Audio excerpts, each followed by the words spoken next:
Good morning, children. In this module, I am going to teach you the topic Indifference Curve Analysis from the second chapter in Microeconomics, the theory of consumer behavior. Title is Indifference Curve Analysis. And in this lesson, in our previous modules, we have studied about the different types of utilities, cardinal utility approach and the ordinal utility approach. The basic idea behind the ordinal utility approach is that a consumer keeps number of pairs of two commodities in his mind which give him equal level of satisfaction. This means that the utility can be ranked qualitatively. The ordinal utility approach differs from the cardinal utility approach in the sense that the satisfaction derived from the various commodities cannot be measured objectively. So, the indifference curve analysis is based on the ordinal utility approach. As if we know that our satisfaction is a psychological concept. We cannot measure the satisfaction. So, in this, the basic idea behind the ordinal utility approach is that a consumer keeps number of the pairs of two commodities in his mind which gives him the equal satisfaction also. Then,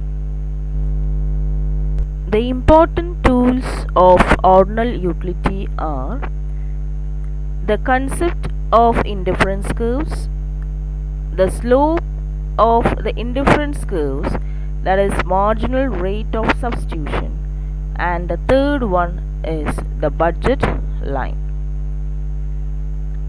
And this ordinal theory is also known as neoclassical theory of consumers' equilibrium, Hickesian theory of consumer behavior, indifference curve theory, optimal choice theory.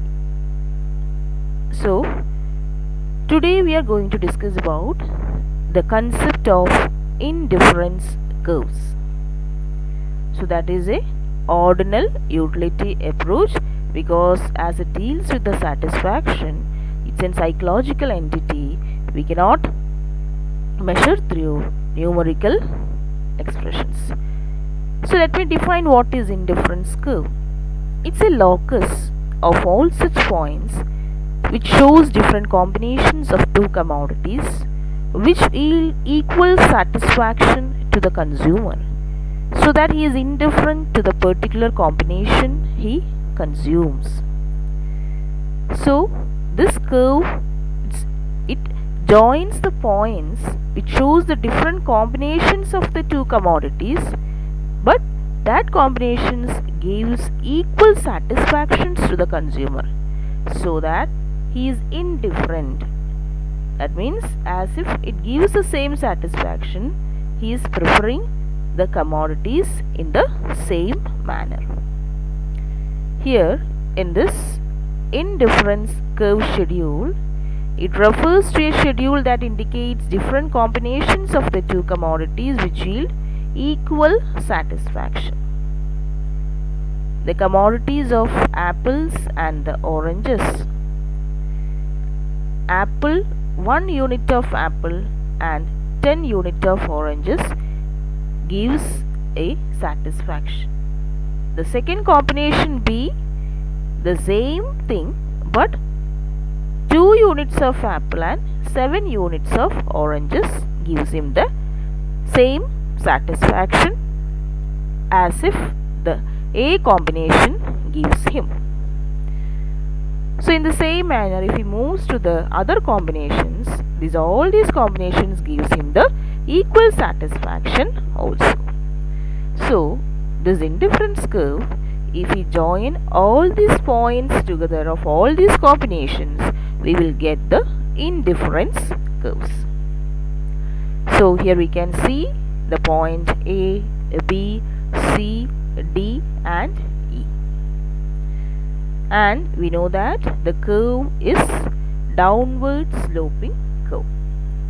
Why the indifference curve is downward sloping curve means it is based on the principle of marginal rate of substitution.